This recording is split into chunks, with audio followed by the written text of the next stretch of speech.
Yeah, and I think that's why we were excited to have you on as our first guest in the Finding Success radio show, was because you haven't built a city, you haven't acquired this insane amount of wealth. You're not a multi-billionaire, but what you are doing is impacting and influencing people for decades and generations to come. And I think collectively we decided that, wow, that's a really important endeavor, and I want to know more about it.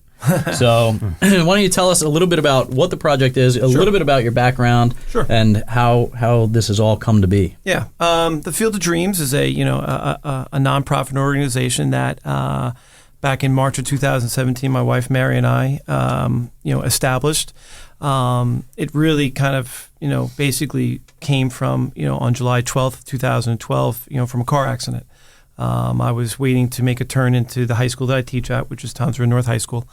And as I was waiting, my youngest son, Gavin, was in the car, and we were hit from behind by a beer truck. I do remember, when coming to, the sound of nothing is, for a parent, probably the scariest sound you could hear, because when you get hit by something and a 19-month-old child isn't screaming or yelling, you have problems. There's an issue. And Gavin at the time, was a typical 19-month-old boy, just like our 5 other children.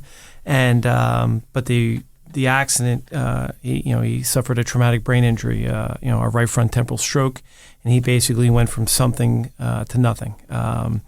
And it puts you into a world that you never, you knew about, but you really didn't know too much about this special needs community, and you were thrown right into it. And it's been a long haul. I mean, we're lucky that Gavin's now 9, and he goes to Silver Bay Elementary School.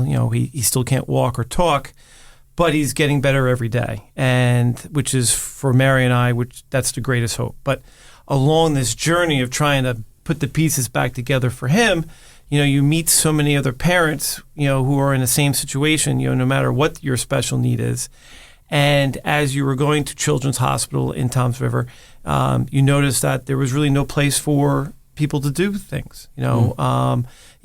In our world, it's about near 80% of all families with a special need end up in divorce, because it is difficult. It's time consuming. It's tough on you mentally. It's tough on you physically. It drains everything out of you, and you're trying to do the best for your loved one that has a special need. And what happens is that there is no place for them to go. There's nowhere for the caretakers to be able to communicate with other people in regards to, hey, what doctor, what therapist, where do you go, what should I do? And we started to realize, like, oh my gosh, there's this need. But then in March of 2017 is when it hit home. As Gavin's getting now better, he wants to be the kid he used to be. He remembers what it's like to be a kid who runs around the playground. So Mary brings him to a special needs playground in our community. And it was one of those beautiful, March days where it's like 65. And the playground's crowded. And it's supposed to be a special needs, playground. So the part that Gavin can use is all the way to the far left in the corner. So problem number 1. Everyone's playing, but then the swing that he needed was in the far left corner. Second thing, she gets there, and there's kids who are typical who are on that swing. Now, mind you, there's tons of other swings that are empty. The one swing that he could use is now being used by a typical child, which is fine, but now here you are waiting for that. Child leaves. Now, Mary's 100 pounds soaking wet. Gavin is now, 75, 80 pounds. She's trying to get him on this swing, and it's moving, and she can't get him. Not one parent who is surrounding her or by her would get off their phone to look up and look back down. Not one person helped her. And it was at that point when she came home and says, listen, we need to create this complex. It's not just a playground. It's just not the baseball field. It's just not. It has to be a place where those who have a special need can feel typical. They can do everything else that everyone else can do. And it gives them an area that they know that they won't be stared at, and that there'll be help there, and they can enjoy in laughter and fun. And that's where it really started. Started with that incident now as Gavin's getting better, and Mary, who's typical, who is a strong woman, could not get him on that swing. And now what do? And then you knew, wait a minute, we can't be the only ones. Right. And it was. And we found out that we weren't the only ones and that there is a need. And that's basically where the Field of Dreams kind of started, with that story. So a lot to unpack there. I mean, I'd love to dig into the complex. I think we'll probably do that a little bit later. If you don't mind, I'd like to go back a little bit to, just kind of, finding success for us, right, is everybody goes through some challenges.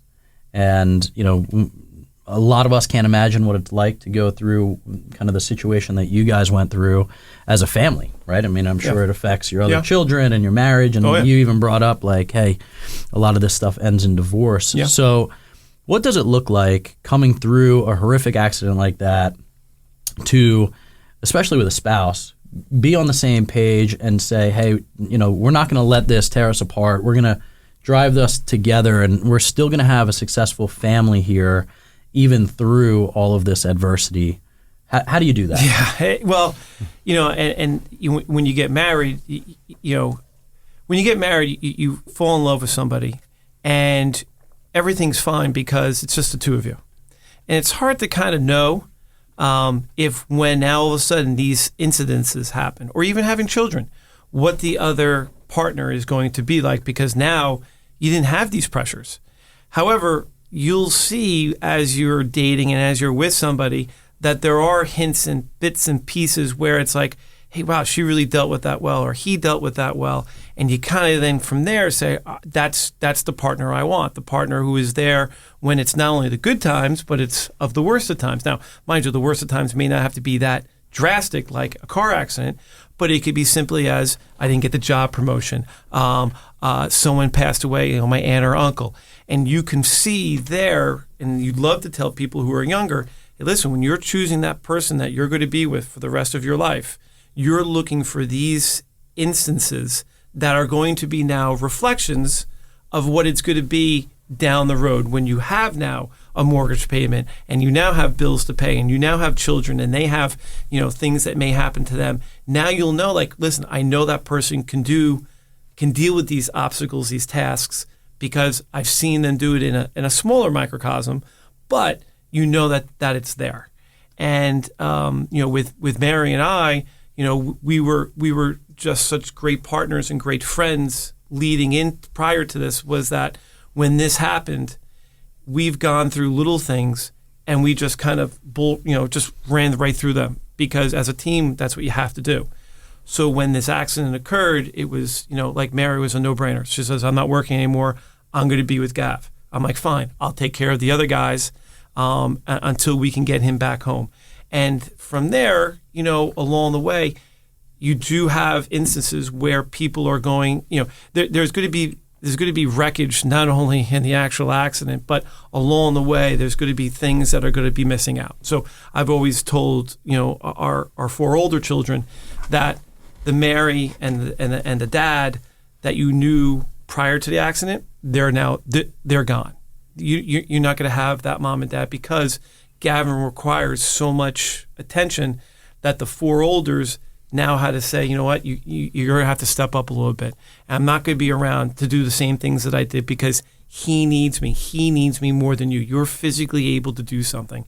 And it's been tough. Listen, there's no two ways about it. It's very difficult to then to tell those kids that and not to be able to be around as much as you'd like. But, in the long run, they watch what we do. And when they write a letter or an essay, or like our oldest daughter, Brielle, wrote essays for college applications, and she won grants for what she wrote about, it was about us, about Mary and I, about how they're our role models, that's what I want to be like. A person where whatever it takes, I'm going to be there, I'm going to be supportive, I'm going to help, and I'm going to sacrifice my life, the things that I like to do, for someone else who needs us. What's probably incredible for your other kids to watch and see is they know that you would do the same thing for them. And, that's good to have strong kids that'll support you in that. And it's amazing to be the type of parents to be able to have the conversation that says, hey, you're still super important to me, but I'm going to need some help from you on that.